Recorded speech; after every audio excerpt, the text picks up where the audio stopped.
to release the door lock itself, I had the pliers this way to help protrude this bracket or this lock.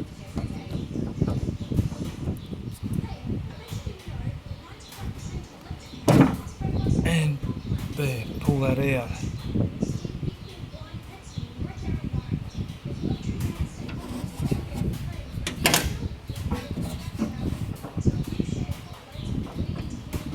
Voila.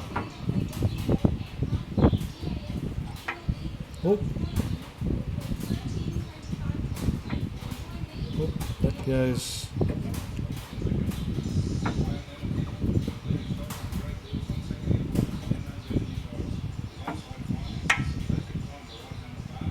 Clips back up under there and then onto the lock, and then the clip